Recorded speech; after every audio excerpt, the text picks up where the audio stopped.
السلام علیکم ورحمۃ اللہ وبرکاتہ. کیا حال ہے سب کا؟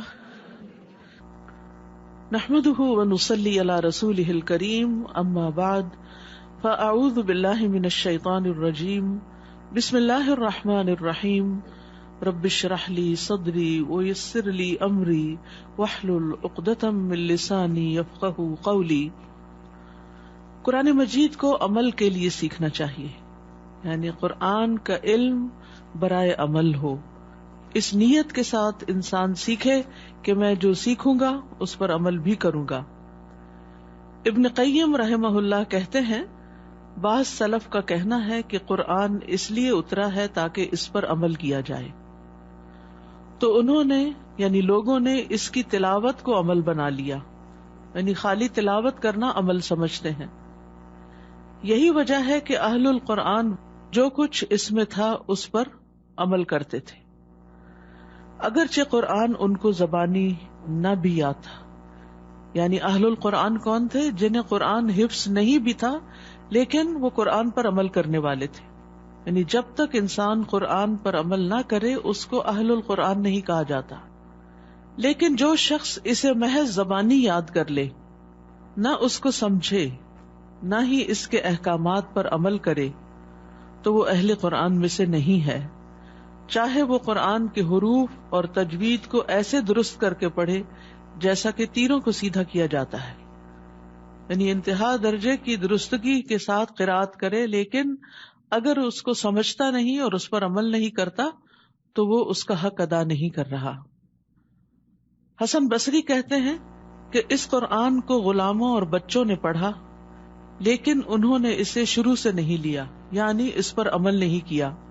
انہیں اس کے معنی اور تعویل کا کوئی علم نہیں.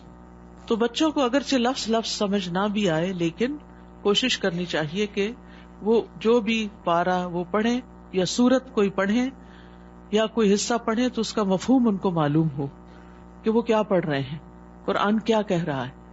بلکہ آپ میں سے جتنے بھی لوگ ناظرہ قرآن پڑھانے والے ہیں وہ اپنے لیے لازم کر لیں کہ پڑھاتے ہوئے کچھ نہ کچھ حصہ، یعنی سارا تو ممکن نہیں ہوتا بعض اوقات، کیونکہ ناظرہ کا پڑھنا بھی ایک مشکل کام ہوتا ہے، لیکن اس میں سے چاہے تو کوئی آیت سلیکٹ کر لیں، چاہے تو اوور آل خلاصہ بتا دیں، لیکن کوئی نہ کوئی کام کی یا عمل کی بات ضرور بتائیں تاکہ قرآن کا حق ادا ہو.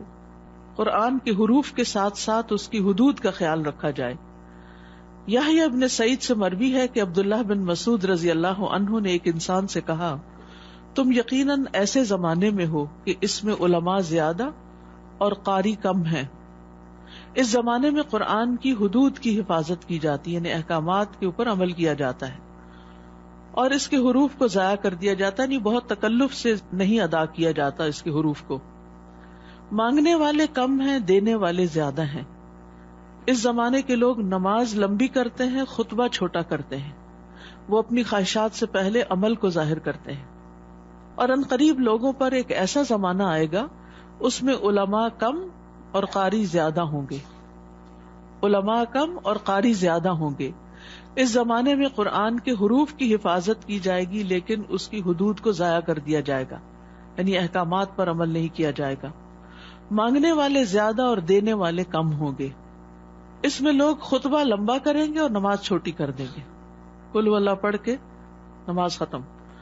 اور اس زمانے میں لوگ اپنے عمل سے پہلے اپنی خواہشات کو ظاہر کریں گے، یعنی باتیں زیادہ کریں گے لیکن عمل کم ہوگا.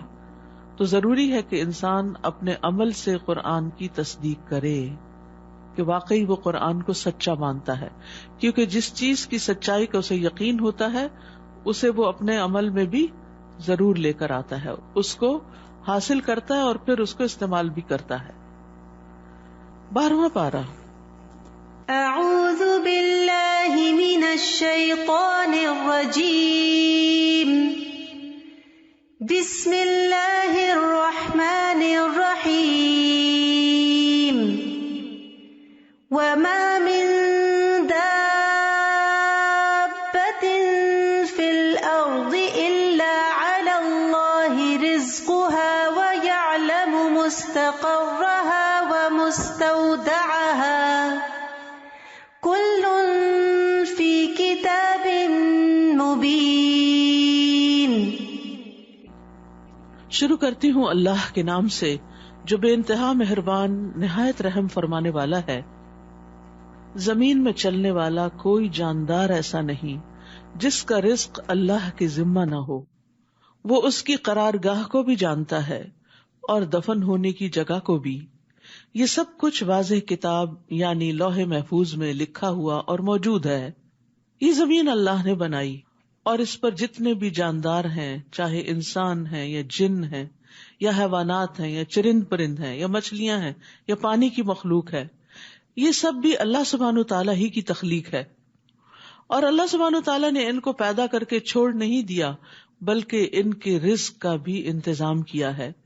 اسی لیے فرمایا زمین میں چلنے والا کوئی جاندار ایسا نہیں جس کا رزق اللہ کے ذمے نہ ہو، گویا اللہ ہی رازق ہے۔ اور یہ بھی یاد رکھیے کہ ہر انسان کا رزق مقرر ہو چکا ہے۔ نبی صلی اللہ علیہ وسلم نے فرمایا ابن آدم سے 4 چیزوں کے معاملے میں فارغ ہوا جا چکا ہے، اس کی تخلیق، اس کے اخلاق، اس کے رزق اور اس کی موت۔ ایک اور روایت میں آتا ہے کہ رزق سے بھاگنے والا بھی رزق پا کر رہے گا۔ نبی صلی اللہ علیہ وسلم نے فرمایا اگر ابن آدم اپنے رزق سے اس طرح بھاگے جس طرح موت سے بھاگتا ہے تو رزق اسے اسی طرح پالے گا جس طرح موت اسے پا لیتی ہے۔ یعنی یہ اللہ سبحانہ تعالیٰ کا فضل ہے کہ اس نے اپنے بندوں کی ضروریات کا انتظام کیا ہے۔ اس لیے اس معاملے میں انسان کو کوشش تو کرنی چاہیے لیکن بہت پریشانی نہیں۔ ہاں، پریشانی اور فکر آخرت کے بارے میں ہونی چاہیے کہ کل کیا ہوگا۔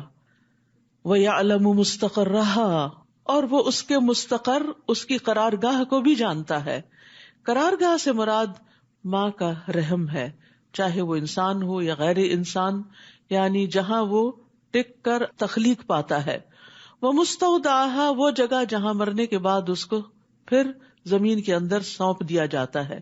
تو یہ دونوں چیزیں لوگوں سے چھپی ہوئی ہوتی ہیں، یعنی ماں کے پیٹ میں کیا ہے یہ انسانوں کو نہیں پتا ہوتا، اس قبر میں کون ہے، کس قسم کا رنگ ہے اس کا نہیں پتا، لیکن اللہ سبحانہ تعالیٰ کو پتا ہوتا ہے۔ تو وہ مستقر کو بھی جانتا ہے، وہ مستودع کو بھی جانتا ہے۔ اس سے اللہ سبحانہ تعالیٰ کے علم کامل کا پتہ چلتا ہے کہ وہ ہر چیز کو پوری طرح جاننے والا ہے۔ اور یہ صرف علم اس کے پاس ہی نہیں بلکہ کل فی کتاب مبین، یہ علم لکھا ہوا بھی ہے، یعنی انسان کی تقدیر میں یا حیوانات کی قسمت میں کیا ہے یہ سب اللہ کے علم میں ہے اور اس کے کتاب میں ہے۔ وہی تو ہے جس نے آسمانوں اور زمین کو 6 دنوں میں پیدا کیا، اور اس وقت اس کا عرش پانی پر تھا، تاکہ تمہیں آزمائے کہ تم میں سے کون اچھے عمل کرتا ہے۔ تو تخلیق کی ابتدا اتوار کے دن ہوئی تھی، جمعے پہ ختم ہوئی، اور پھر اس کا عرش جو ہے وہ 7 آسمانوں کے اوپر ہے۔ 7 آسمانوں کے بعد پانی، اور پانی کے اوپر اس کا عرش۔ تو اس نے یہ سب کچھ کیوں بنایا؟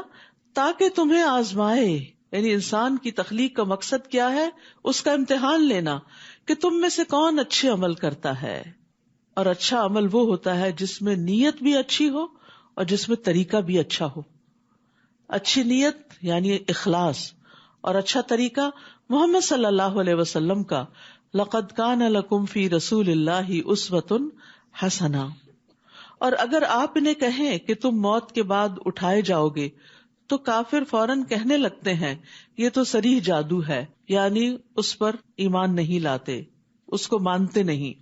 اور اگر ہم ایک خاص مدت تک ان سے عذاب کو مؤخر کر دیں، یعنی کسی بھی قوم سے جو نافرمان ہے، تو کہنے لگتے ہیں کہ کس چیز نے عذاب کو روک رکھا ہے، یعنی مذاق اڑاتے ہیں۔ پھر دیکھو جس دن وہ عذاب آ گیا تو پھر وہاں سے ٹلے گا نہیں، اور وہی چیز انہیں گھیر لے گی جس کا وہ مذاق اڑایا کرتے تھے، جس کو وہ دور سمجھتے تھے وہ ان کے سر پہ مسلط ہو جائے گی۔ اگر ہم کسی انسان کو اپنی رحمت کا مزہ چکھائیں پھر وہ اس سے چھین لیں، یعنی اچھے حالات کے بعد تکلیف دہ حالات آ جائیں، تو وہ مایوس ہو کر ناشکری کرنے لگتا ہے۔ یہ انسان کا حال ہے کہ میرے ساتھ ایسا کیوں ہوا، وائی می۔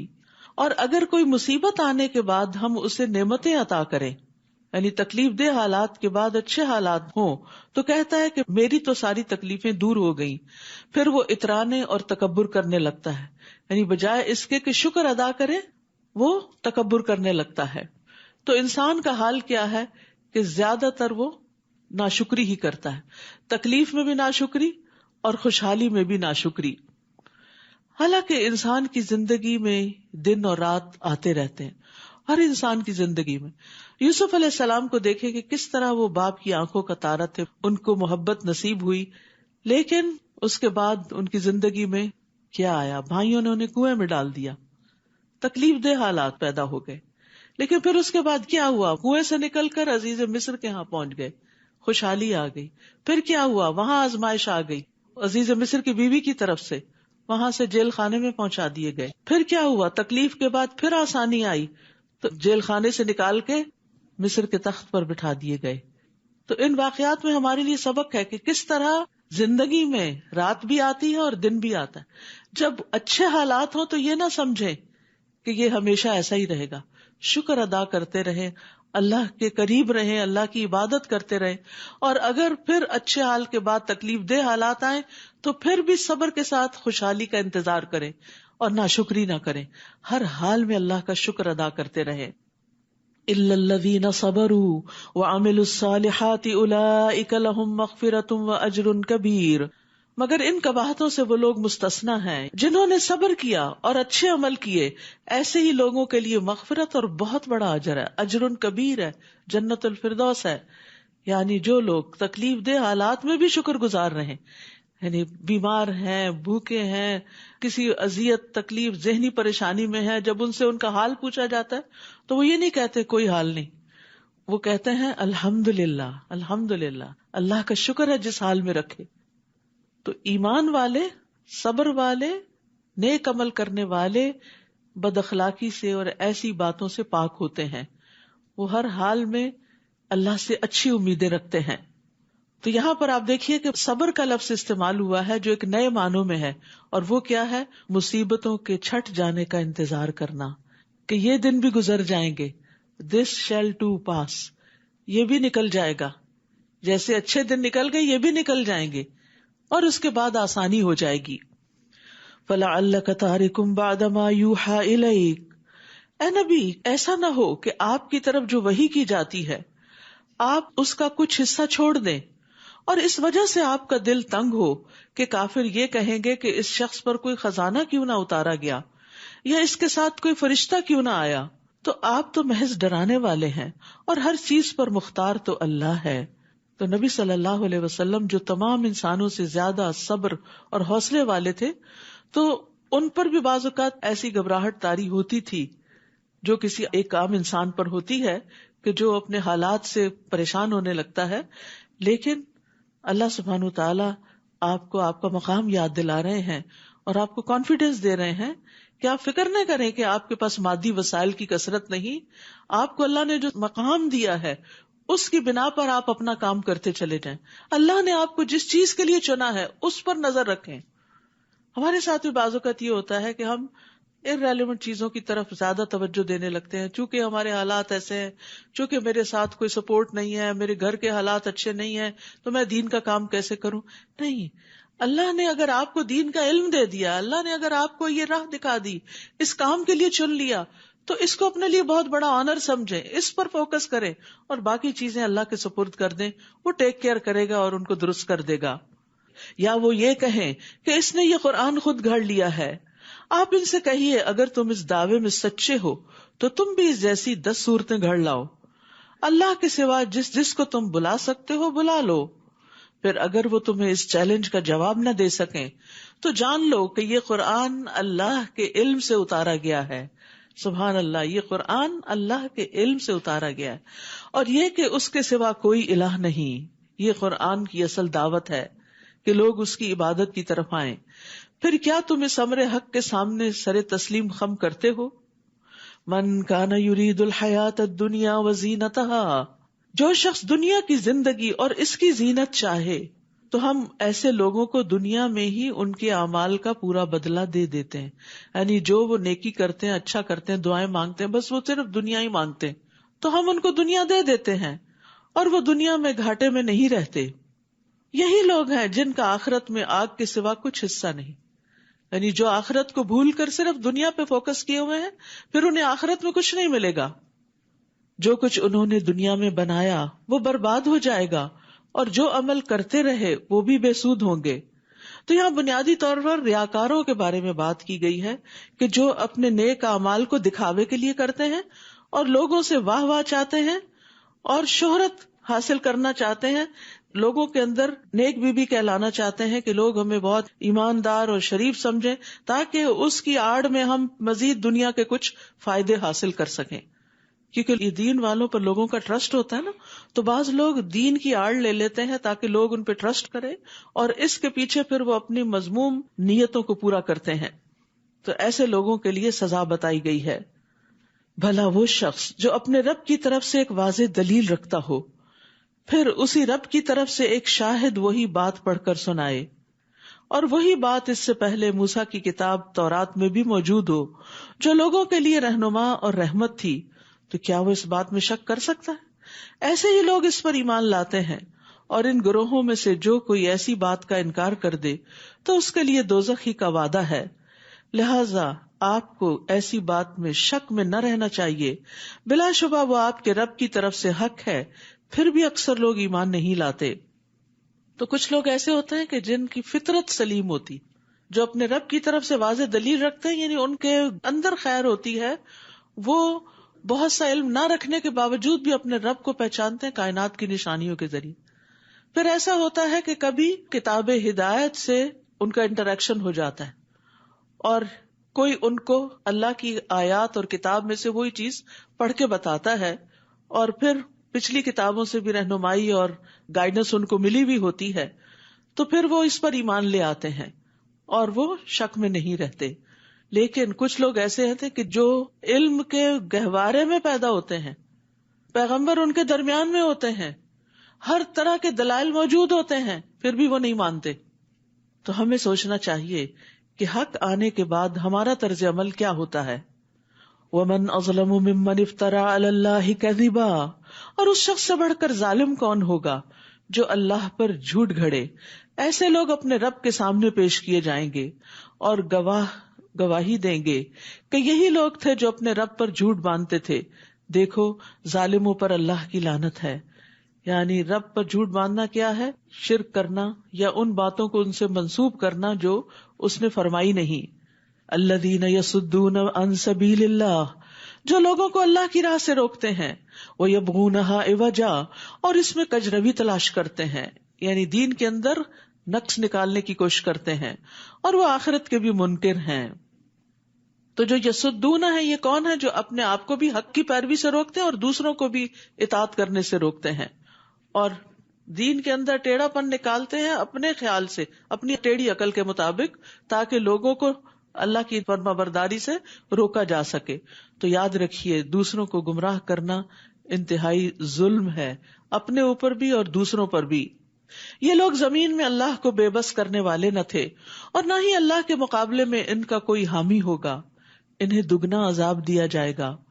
وہ نہ تو حق بات سننا گوارا کرتے تھے اور نہ ہی خود انہیں کچھ سوچتا تھا. یعنی بھٹکانے والوں کو دگنا عذاب ہوتا ہے، خود بھٹکنے کا بھی اور اوروں کو بھٹکانے کا بھی. یہی لوگ ہیں جنہوں نے اپنے آپ کو نقصان پہنچایا، اور جو کچھ وہ جھوٹ گھڑتے تھے سب انہیں بھول جائیں گے. یعنی آخرت میں جب عذاب سامنے آئے گا تو پھر یہ سب مکاریاں ختم ہو جائیں گی. اس میں کوئی شک نہیں کہ آخرت میں یہی سب سے زیادہ نقصان اٹھانے والے ہیں.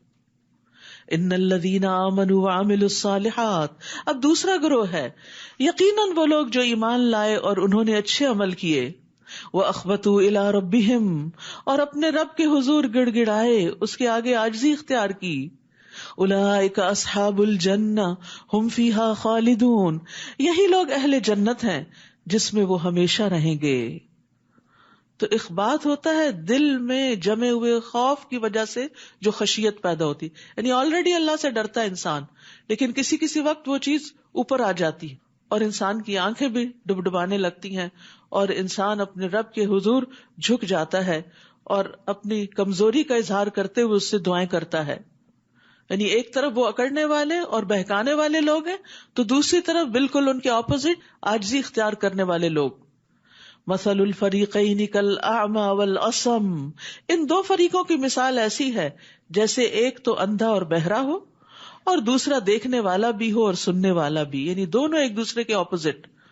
کیا یہ دونوں برابر ہو سکتے ہیں؟ ہرگز نہیں. پھر کیا اس مثال سے تمہارے پلے کچھ نہیں پڑتا، یعنی تمہیں بات سمجھ نہیں آتی؟ اور سمجھنے کی ضرورت کیا کہ ہم کس گروہ سے بلانگ کرتے ہیں.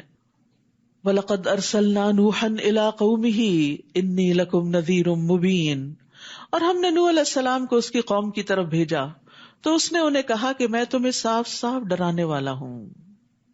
اور کس لیے آیا ہوں؟ اللہ تعبدوا الا اللہ، تم اللہ کے سوا کسی کی عبادت نہ کرو، میں تمہارے بارے میں المناک دن کے عذاب سے ڈرتا ہوں.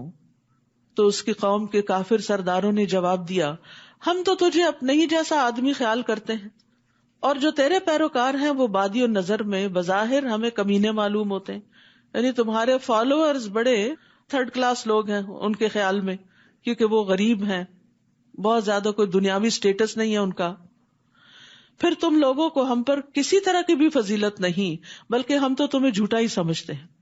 پیغمبر کا کام ہے لوگوں کو ہدایت کی طرف دعوت دینا، اور لوگ ان کو دیکھ رہے ہیں کس نظر سے کہ ان کے پاس مال و دولت کتنا ہے، ان کے جو سوشل سرکل ہے وہ کیسا ہے، کون لوگ ان کے فالوورز ہیں، کتنے ریسورسفل ہیں. ارریلیونٹ چیزیں دیکھ رہے ہیں وہ، کیونکہ پیغمبر سے ہدایت لینی چاہیے، نہ کہ اس کی شان و شوکت اور اس کے ساتھ جو دنیا لگی ہوئی ہو وہ دیکھنا مطلوب ہو.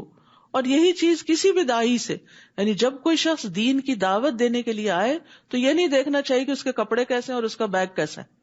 یہ دیکھنا چاہیے وہ بات کیا کر رہا ہے، کہاں سے کر رہا ہے، دلیل کیا ہے، اور وہ بات دل کو کتنی لگتی ہے. تو اس کی قوم کے کافر سرداروں نے جواب دیا، ہم تو تجھے اپنے ہی جیسا آدمی خیال کرتے ہیں. قال یا قوم ارأیتم ان کنت علی بینۃ من ربی، نوح علیہ السلام نے کہا، اے میری قوم بھلا دیکھو، اگر میں اپنے رب کی طرف سے ایک واضح دلیل پر ہوں اور اس نے مجھے اپنے ہاتھ سے رحمت یعنی نبوت بھی عطا کی ہو جو تمہیں نظر نہ آ رہی ہو، تو کیا ہم اسے زبردستی تم پہ چپکا سکتے ہیں کہ تم ضرور ایمان لاؤ، اس حال میں کہ تم اسے ناپسند کر رہے ہو؟ یعنی میرے دلائل کو دیکھو اور میرے مقام اور مرتبے کو دیکھو کہ اللہ نے نبوت عطا کی ہے. اور اے میری قوم، میں تم سے کوئی مال و دولت تو نہیں مانگتا، یعنی میں اپنا مال بڑھانے نہیں آیا. دنیا کو پار کر کے آگے دیکھنا شروع کرو. میرا اجر تو اللہ کے ذمہ ہے، اور جو لوگ ایمان لائے ہیں میں انہیں اپنے ہاتھ سے نکال نہیں سکتا. ایمان والوں کا درجہ خواہ انسانوں کی نظر میں حقیر ہی کیوں نہ ہو، لیکن اللہ کی نظر میں وہ بڑے عظیم ہوتے ہیں. بلال حبشی کا جو مقام تھا وہ قارون کا نہیں تھا.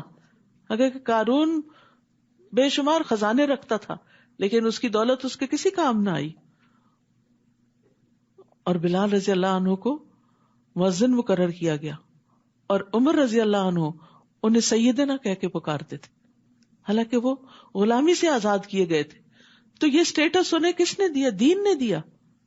تو دین انسانوں کی قدر ان کے ایمان کی وجہ سے کرتا ہے. تو کبھی بھی یہ نہ دیکھیں کہ آپ کے پاس دنیا کی دولت نہیں، یا کوئی مقام نہیں، یا کوئی آپ کو پوچھتا نہیں. یہ دیکھیں اللہ کی نظر میں، مالک کائنات کی نظر میں آپ کا مقام کیا ہے. ساری دنیا بھی مل کر آپ کو بڑا مان لے، اور اگر اللہ کی نگاہ میں مچھر کے پر برابر بھی کوئی مقام نہیں تو خسارہ ہی خسارہ ہے. میرا اجر تو اللہ کے ذمہ ہے، اور جو لوگ ایمان لائے ہیں میں انہیں اپنے ہاتھ سے نکال نہیں سکتا. وہ یقیناً اپنے رب سے ملنے والے ہیں، مگر میں تو دیکھتا ہوں کہ تم لوگ ہی جہالت کی باتیں کرتے ہو. یہ بھی جہالت ہے. یعنی ایسے لوگ جو دنیا کی بڑی پہچان رکھتے ہیں وہ اپنے آپ کو بڑے سمارٹ سمجھتے ہیں، لیکن اللہ کی نظر میں وہ جاہل ہیں جو حقیقت کو نہ سمجھیں کہ انجام کس کا اچھا ہے. وَيَا قَوْمِ مَن يَنصُرُنِي مِنَ اللَّهِ إِن طَرَدتُّهُمْ أَفَلَا تَذَكَّرُونَ، اور اے میری قوم، اگر میں ان لوگوں کو اپنے ہاتھ سے نکال دوں تو اللہ کے مقابلے میں میری مدد کون کرے گا؟ تم ذرا بھی غور نہیں کرتے. یعنی یہ تو اللہ کے پیارے ہیں، اگر میں نے ان کو دھتکار دیا تو میرا کیا بنے گا؟ یعنی تمہیں خوش کرتے کرتے. تو یاد رکھیے، لوگوں کی قدر ان کے دین، ایمان اور تقوی کی وجہ سے کریں، چاہے ان کا دنیاوی مقام کچھ بھی نہ ہو. ان کو دین کی وجہ سے عزت دیں، اور ان کو دین کی وجہ سے عزت وہی دیتا ہے جس کے اپنے اندر دین ہو. جس کے اپنے اندر اللہ کی محبت ہو تو وہ اللہ سے محبت کرنے والوں سے لازماً محبت کرتا ہے. جو خود دین کی ترقی چاہتا ہے وہ دین کے لیے چھوٹا سا کام کرنے والوں سے بھی محبت رکھتا ہے کہ یہ بھی اسی منزل کے مسافر ہیں جس طرف میں جا رہا ہوں. میں تمہیں یہ نہیں کہتا کہ میرے پاس اللہ کے خزانے ہیں، نہ میں یہ کہتا ہوں کہ میں غیب جانتا ہوں، نہ یہ کہ میں فرشتہ ہوں، نہ ہی میں یہ کہتا ہوں کہ جن لوگوں کو تم حقیر سمجھتے ہو اللہ انہیں کبھی بھلائی سے نوازے گا ہی نہیں. جو ان کے دلوں میں ہے وہ اللہ ہی خوب جانتا ہے. اگر میں ان سب باتوں سے کوئی بھی بات کہوں تو یقیناً میں ظالموں میں سے ہو جاؤں گا.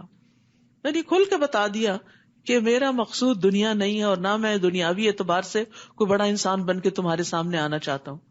تو داعی دین کو پوری طرح کانفیڈنٹ ہونا چاہیے کہ جو وہ پیش کر رہا ہے وہ سب سے بڑا سچ اور حق ہے، اور اس کو ان مادی اور کمزور سہاروں کی ضرورت نہیں. ایک دین کی تبلیغ کرنے والے کو اپنے اخلاق پر، ایمان پر، اپنی عبادات پر توجہ دینے کی ضرورت ہوتی ہے. یہ چیزیں اس کو اسٹرینتھن کرتی ہیں.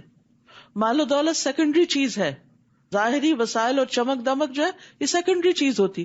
لیکن افسوس کے بعض اوقات دین کا کام کرنے والے بھی ظاہریت پر بہت آ جاتے ہیں، اوپر کی چیزوں کو بہت دیکھتے ہیں اور اندر سے اپنے رب کے سامنے نہیں گڑ گڑاتے، تو پھر ترقی نہیں ہوتی.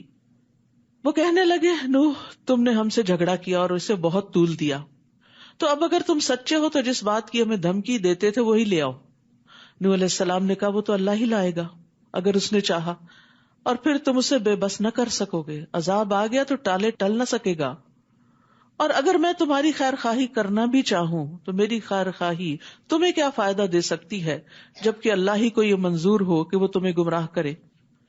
اب آپ سوچ رہے ہوں گے کہ اللہ گمراہ کرتا ہے تو پھر بندہ کیا کرے؟ تو بات وہی تقدیر کا مسئلہ ہی ہے. جب بھی ایسا خیال ذہن میں آئے تو سوچئے اللہ ظالم نہیں کہ کسی کو ہدایت سے پکڑ کے روک دے. اللہ علیم اور حکیم ہے، اس کے ہر فیصلے میں حکمت ہے پیچھے. ہمیں نہ پتا ہو تو ہم جاہل ہیں، تو اپنی جہالت کی وجہ سے اللہ کے بارے میں غلط گمان نہ کریں. وہی تمہارا رب ہے، تم اسی کی طرف واپس جاؤ گے. اے نبی صلی اللہ علیہ وسلم، کیا کافر یہ کہتے ہیں کہ اس نے یہ قرآن خود ہی گھڑ لیا؟ آپ ان سے کہیے کہ اگر میں نے گھڑا ہے تو میرا گناہ میرے ذمہ ہے، اور جو جرم تم کر رہے ہو میں اس سے بری ذمہ ہوں، اور تم جو جرم کر رہے ہو میں ان سے بری ذمہ ہوں.